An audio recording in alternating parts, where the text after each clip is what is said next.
What is going on, guys? Matt Downs with Daily Grind Fantasy Sports here to give you the edge for this NBA 113 slate on DraftKings. Cannot wait to break it down. Hopefully everybody did well last night in the NBA slate. Got my video out around 1 o'clock. I know this one's going to go up a little bit earlier. So going forward, all of my videos will be up early in the morning. With this new camera, it's actually 60 frames per second per video. So it takes a longer time to process and upload the videos, which I actually didn't know. So pretty cool though, because there's a lot of good quality going into these videos through the new camera. But let's go ahead and dive right into the slate. The slate is very straightforward as of right now. We have a 5-game slate on tap. And I do want to talk about last night because last night we actually had a lot of success there on DGF because we were able to utilize the late swap priority list. So if you guys don't know what that is, if you guys are brand new to this channel, on DGF, we post late swap priority list. What that is a prioritization of each one of our favorite plays after lock when somebody gets ruled out. So last night, Whiteside and Pele got ruled out after lock, so we went to the updated priority list. Also, Nick Claxton got ruled out, and I updated my favorite plays. With this list, with this new sheet, you can go through and make swaps and pivots and prioritize certain players on this list. For instance, Sharp was my favorite overall play in terms of value. I think he ended with about 29.75. Pascal ended with 29.25. So they both smash value at those very cheap price tags. Now, if you're able to make those swaps, these are the guys you're trying to get to. But following after that are Kongwu, DeJounte Murray, Wood, all smash value, by the way. I actually locked in DeJounte Murray in all my lineups last night. I actually included him in my core, I do believe. Let's see. Yeah, DeJounte Murray was definitely my core. Same thing with Dinwiddie, but Dinwiddie was chalk. So Bogdanovich, Porter, DeRozan, Conley, and Walker were all on my priority list. So this was my updated late swap priority list. And this is something you need to do in NBA. You need to make changes even after the slate breaks. Attention to detail is everything in NBA. And we actually had a lot of success. So if we actually want to switch over to Discord real quick, I think we have some winners in the NBA chat. I think somebody had a takedown last night. We had a $150 winner here. Yeah, Ryan took down a contest here, turned I think this was $10 into 200, $10 into 135 in that contest. We had some more winners here, and double ups had a couple quarter takedowns. And this was $1 turned into $10, so another takedown. Elite also cashing. I min cashed as well. I literally got the last piece or last place in my single entry contest as well because I was able to utilize the late swap priority list. So let's now focus on this NBA slate. Like I said, guys, it's very straightforward. What we're going to do is we're going to go game by game, team by team, because it seems like you guys do enjoy that format. And then I'll give my take on whether this play should be a GPP, cash option, and we'll be going here through all of these teams. By the way, before we start, I want to give a quick shout out to Prize Picks.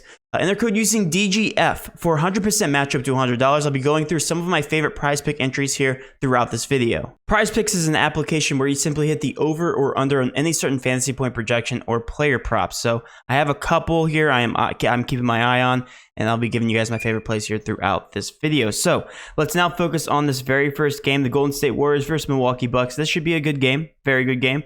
We have Steph facing off against Giannis, and we have Klay Thompson back for them. So this should be very competitive. Milwaukee's only favored by 2 points here at home. This is the second highest over on the slate. On the Golden State side, really not too much interest all the way around. We really don't have too many injuries benefiting them. We have Draymond Green and James Wiseman out, but the price tags have already been adjusted to reflect him being out because he's been out for the past couple games. So starting out here with Otto Porter is probably my only option I would consider. $4,800, 27 projected minutes, and he's projected 26.19 points. Technically does get a little bit of boost with these guys off the floor, or with Draymond off the floor and Wiseman. He's just an okay play with Klay Thompson being back. Obviously, that does eat into his production.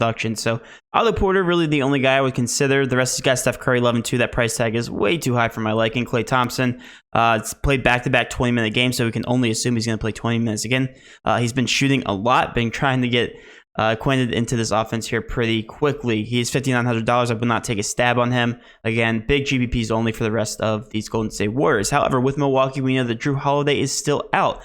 George Hill, Cornette, and also Brook Lopez still out for these guys. But Drew Holiday is the only guy that really impacts this team from a usage standpoint. Bobby Portis, Chris Middleton, Giannis all get boosts in usage. They are the heavier usage guys here in the starting rotation. So $6,900 here for Bobby Portis. He is projected to start at the center for what it's worth and does have a good matchup here versus Kevon Looney. So I actually do like Bobby Portis. I think he is cash viable. He's also projected 34 minutes, projected to play the entire game. And that leads me on to my favorite prize pick entry here on the slate. We are taking the over on 9.5 rebounds here for Bobby Portis. If we actually scroll over to his rebounding props, he's hit that prop the past 4 out of 5 games, and 3 of those games have been without Drew Holiday the past 3 games. He's gotten 12, 13, and 11 rebounds. Not saying that Drew Holiday really impacts his rebounding, but it does affect his usage and how much he's actually on the floor in the rotation. So Bobby Portis, 9.5, going to be hitting that over. Next guy on the list here is going to be Chris Middleton. He's also my favorite prize pick entry. We're going to be taking the over on the points here with Chris Middleton, 20.5 points. Again, enter code using DGF for 100% matchup to $100 when you guys do sign up and take these 2 player props. Very confident in these 2 because, again, without Drew Holiday, Chris Middleton does get a slight little usage bump here. He's hit this over the past 3 out of 5 games, and the one game where he did miss it, he fell short just by 0.5 points. The past 2 games where Drew Holiday's been out, he scored 27 points back-to-back here versus Charlotte Hornets. And like I said, this should be a very competitive matchup here with Golden State, so Chris Middleton should be on the floor, Giannis and Bobby Portis the entire game. Like both of those guys for cash and GBP. However, Bobby Portis will probably be higher owned. So that's one thing to consider here. Bobby Portis, we have projected as a 5.72 point per dollar value. He's probably my favorite option here from the Milwaukee Bucks. Giannis is going to be in line for a ceiling game because this is a competitive matchup versus Steph Curry. I'm not in love with him. That 12.3K price tag is very expensive. I like him a lot more when he's in that 11 to 10 or 10 to 11K range. But right now, we have him projected as a 4.75 point per dollar value. It's going to make or break your lineup, probably choosing between him or Jokic. I do think one of those 2 guys do have to be in your lineup because they're the only 2 spin-up options. I think Giannis has a higher ceiling tonight just because competitive matchup, doesn't really have that much blowout potential. Of course, anything can happen. But my favorite options here, Bobby Portis, then Chris Middleton, and then Giannis in that order. I love Bobby Portis. Next on the list here is going to be Minnesota versus Memphis, but Minnesota really doesn't have too many good plays because all their price tags are adjusted upwards. D'Lo will probably carry some ownership because he's $7,900. He did get that price reduction. This is a good matchup for them. But between him and Anthony Edwards, it's just they're very frustrating players because they do share each other's usage and they're both pretty much the exact same price. So good luck choosing between the 2. I do think Anthony Edwards is a bit more aggressive, just being that sophomore player. Trying to show out here. He's projected a little bit more minutes than D'Lo too, so I do like Anthony Edwards over D'Lo, but these guys are just GPP options in my opinion. Switching over to the Memphis Grizzlies, I do have my eye on Ja Morant. Ja Morant, $9,200. You got to think, if you look up and down this roster, who's going to be having the most usage on this in the starting rotation? It's going to be easily Ja Morant, and he proved that last game when he played the Golden State Warriors and kept up and got that win from them. Ja Morant, I honestly think, is taking a turn for the best here. $9,200 I think is far too cheap until we see him up in that 10K range. I think he's on pace for scoring at least 50 DraftKings points every single night, assuming that the games do stay competitive. Right now, we have him projected for 47.94 points at a 9.2K price tag. That is too cheap without Dillon Brooks. In an up-paced game, they're projected to score 118 points, which is the most on the entire slate there, right alongside the Milwaukee Bucks. So Ja Morant, I don't know if I'm going to be able to land on him, but I love the upside here. And out of all the quote-unquote studs, I think Ja Morant has the most upside at his price point. The rest of these guys are just going to be GPP options. As you can see, all the price tags did go up, at least according to Fantasy Cruncher here. By the way, if you guys want to sign up for Fantasy Cruncher, feel free to do so. Sign up for a $30 membership. You get a $20 voucher to any Fantasy Cruncher product because we are partnered with Fantasy Cruncher. So just a quick fun fact. Forgot to mention that at the beginning of the video. Switching over to the Clippers here. We have Zubac being our favorite play as of right now, 4.4K. They don't have Hartenstein yet. So the thing with Zubac is his minutes have been all over the place, and they're really struggling to find some sort of consistency here in the starting rotation. And Zubac only saw 10 minutes last game versus Jokic, which is actually very surprising. And it was because of foul trouble. I said he was either going to play the entire game or also get in foul trouble. And obviously he did get in foul trouble there versus Jokic. But I think he's going to fly drastically under the radar here at 4.4K. People are going to be box score watching. I think he could easily play 28 minutes. Really do like that projection at 26.22 points. He's probably one of my favorite GPP options here on the slate. Joe Val, yes, you could easily get in foul trouble against Joe Val as well, but less likely. 4.4K is just very cheap here for for Zubac. And then coffee. Let's actually talk about coffee. No, not the coffee that you drink. Amir Coffee, $5,200 is right under that $6K price tag, and he's been averaging 0.96 fantasy points per minute since he's been in the starting lineup. So that does make a lot of sense in terms of value. Getting that run, that extended run, 43 minutes last game, it's very promising. They won with Amir Coffee in the starting rotation. What's not to like about him at this point? So if he's averaging 0.96 fantasy points per minute, again, he's coming out of nowhere. We really don't know too much about Coffee, but we do know that he's balling, and we know that 5.2K price tag, if he's going to continue to play 35 plus minutes here for the Clippers, then I'm going to be all over him. I also do think he'll be relatively chalky, maybe not as chalky as some of these other guys here later on in the slate that we will get to, but he's also a decent value here, a 5.91 point per dollar value. Switching over to the Pelicans, really not too much interest all the way around. These guys are overpriced in my opinion. They're only projected to score 109 points. The Clippers do play at a pace down spot here, but there's really no interest here. Josh Hart got a very good price increase here, all the way to $6,800. I still think that's a decent GPP option, but no real interest here in the Pelicans. Switching down to the OKC Thunder, not too much interest here as well. Josh Giddey, what a beast he's been. The thing with Josh Giddey is he hasn't been playing 35 plus minutes there for a while, so I was starting to hesitate on whether he was going to be a consistent player or not, and he played 36 last night. So as long as Josh Giddey sees 35 plus minutes, I'm going to be all over him. Same thing with SGA. Like, these guys will obviously eat into their usage between the two, but as long as they put up points and as long as they are playing consistent minutes, I do like both of these guys for GPPs. OKC, only projected to score 104 points though, so it's going to be one or the other usually that has a ceiling game. I do prefer Josh Giddey since he is cheaper, and technically he does average more or a better fantasy point per minute output.